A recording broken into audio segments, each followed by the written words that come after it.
Balaji exam study में फिर से एक बार स्वागत है। आज की वीडियो में हम आपको परिमाप तथा क्षेत्रफल निकालना आसानी से सिखाएंगे, तो बने रहिए शुरू से लेकर लास्ट तक और पूरी वीडियो वॉच कीजिएगा। तो हमें दिया गया है त्रिभुज, यह है त्रिभुज,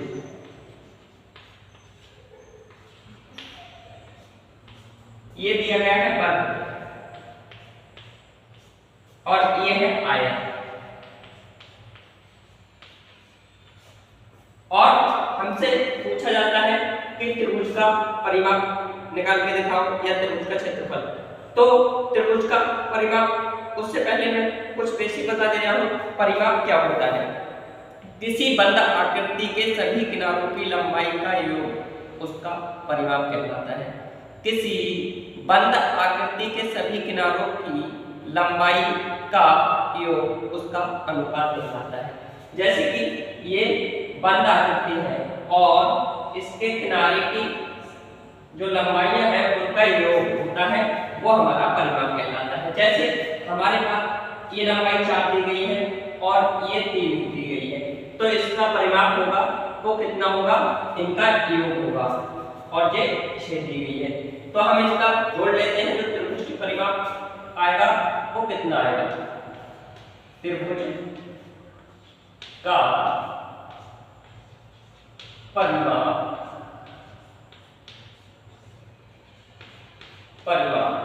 त्रिभुज का परिमाप होता है मतलब भुजा की लंबाई का योग। तो हमारी एक भुजा 4 सेंटीमीटर है प्लस दूसरी है 3 सेंटीमीटर प्लस दूसरी है 6 सेंटीमीटर। तो हमें इन्हें जोड़ देना है, जो हमारा योग आएगा वो हमारा परिमाप होगा। जैसे 4 3 7 और 7 और 6 कितने हो जाएंगे? 13। तो ये त्रिभुज का परिमाप आ गया निकल के, ये हमारा आंसर हो जाएगा। और हमें जो त्रिभुज का क्षेत्रफल पूछा जाता है, वो त्रिभुज का क्षेत्रफल होता है 1/2 गुणा आधार गुणा ऊंचाई। त्रिभुज का क्षेत्रफल ऐसे निकलता है, त्रिभुज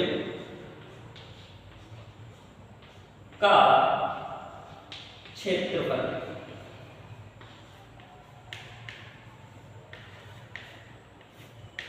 क्या होता है? 1/2 गुणा आधार गुणा ऊंचाई, आधार गुणा ऊंचाई, ये होता है त्रिभुज का क्षेत्रफल। याद रखना है 1/2 ऐसे ही लिखेंगे। आधार हमारा दिया गया है 3, तो 3 आ जाएगा और ऊंचाई दी गई है हमारे लिए 4।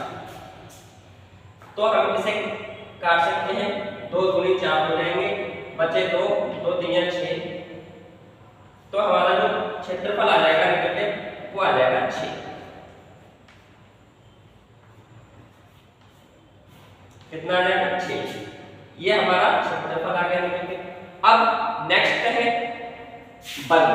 वर्ग का परिमाप तथा क्षेत्रफल। अब आपको त्रिभुज तो कंप्लीट हो गया है, आई होप आशा है समझ में आया हो। तो हमारे वीडियो को लाइक और सब्सक्राइब जरूर कीजिएगा। अब सेकंड पार्ट है वर्ग। वर्ग का परिमाप, एक भुजा हमारे लिए 5 सेंटीमीटर दी गई है। तो वर्ग एक ऐसी आकृति है जिसकी सभी भुजाएं बराबर होती हैं, तभी तो वर्ग कहलाता है। तो एक भुजा 5 सेंटीमीटर है, तो चारों भुजा कितने की होंगी? 5-5 सेंटीमीटर की होंगी, क्योंकि चारों भुजाएं बराबर होती हैं। तो हम, और जो हमारा परिमाप होता है वो सभी भुजाओं की लंबाई का योग होता है। याद रखना है जो परिमाप होता है वो हमारी आकृति की सभी भुजाओं का योग होता है। तो हमारा जो वर्ग का परिमाप होगा, वर्ग का परिमाप, वर्ग का परिमाप आ जाएगा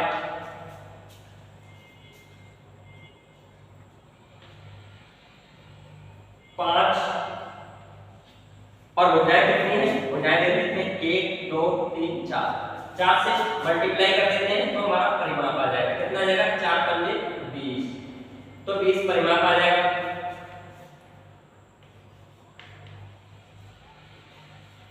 याद रखना है परिमाप कितना आ जाएगा 20 निकल के।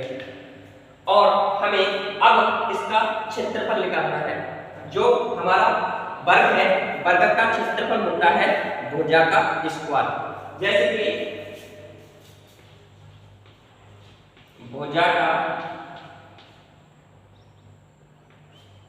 स्क्वायर यह हमारा क्षेत्रफल होता है भुजा का स्क्वायर। तो हम भुजा का स्क्वायर करेंगे। हमारी एक भुजा 5 सेंटीमीटर है, 5 का अगर स्क्वायर करेंगे तो आ जाएगा 5 गुणा 5 यानी कि 25। जो क्षेत्रफल निकल के आ जाएगा वो 25 सेंटीमीटर आ जाएगा। अब आई होप आशा है कि वर्ग भी समझ में आ गया होगा, वर्ग का परिमाप एवं वर्ग का क्षेत्रफल। अब बात है आयत की। थर्ड पार्ट है आयत। आयत का परिमाप क्या होता है और आयत का क्षेत्रफल क्या होता है। अब है आयत, ये दोनों तो हो चुके हैं। आयत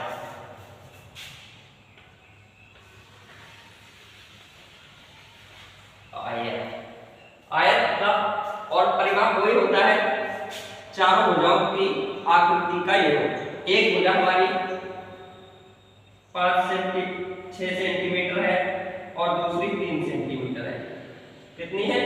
एक है 6 सेंटीमीटर और दूसरी 3 सेंटीमीटर। अगर ये 6 सेंटीमीटर है तो ये 6 सेंटीमीटर होनी चाहिए, क्योंकि जो आयत होता है उसके आमने सामने की भुजाएं बराबर होती है। इसीलिए ये 6 सेंटीमीटर है तो इसके सामने वाली भुजा भी 6 सेंटीमीटर होगी। ये 3 सेंटीमीटर है तो ये वाली 3 सेंटीमीटर होगी, क्योंकि जो आयत होता है उसके आमने सामने की भुजाएं बराबर होती है और जो वर्ग होता है उसकी चारों भुजाएं बराबर होती है। याद रखना है। तो हमारा आयत का परिमाप क्या होगा? चारों भुजाओं का योग होता है परिमाप। आयत का परिमाप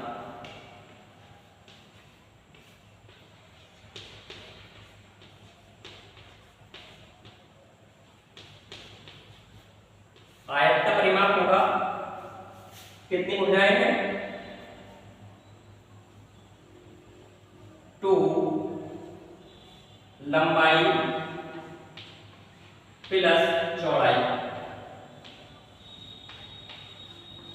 ये होगा परिमाप। मतलब 2 भुजाएं हैं, 1 2 और ये लंबाई है ये चौड़ाई है, ये लंबाई ये चौड़ाई। तो हमने 2 भुजाएं ये रह गई तो 2 इधर लिख ली और लंबाई प्लस चौड़ाई का योग कर लिया और उसके 2 के साथ मल्टीप्लाई हो जाएगी, परिमाप आ जाएगा। अगर निकाल के तो लंबाई कितनी दी गई है? 6 सेंटीमीटर, 6 प्लस चौड़ाई कितनी दी गई है? 3 सेंटीमीटर। इसे जोड़ लेते हैं, 6 और 3 9, 9 दूनी 18। तो हमारा जो परिमाप होगा वो 18 आ जाएगा। और अगर हम ऐसे ना निकालते तो 6 ये है 6 ये है, कितनी हो जाती? 12 और 3 ये है 3 ये है, 3 3 6, 12 और 3 18 हो जाती। ऐसे भी निकल आता है। अब हम इसका क्षेत्रफल निकाल के दिखाएंगे। आयत का क्षेत्रफल होता है आयत का क्षेत्रफल होता है लंबाई गुणा चौड़ाई, लंबाई गुणा चौड़ाई। अब हमें लंबाई दी गई है 6 सेंटीमीटर तो हमारी 6 आ जाएगी और चौड़ाई दी गई है 3 सेंटीमीटर तो 3 आ जाएगी। 6 कम 6 6 दूनी 12, 6 3 18। तो हमारा जो क्षेत्रफल आएगा वो भी हमारा 18 सेंटीमीटर आएगा। आई वीडियो पसंद आई तो लाइक और सब्सक्राइब करना बिल्कुल मत भूलिएगा। Thank you. तब तक के लिए धन्यवाद। मिलते हैं।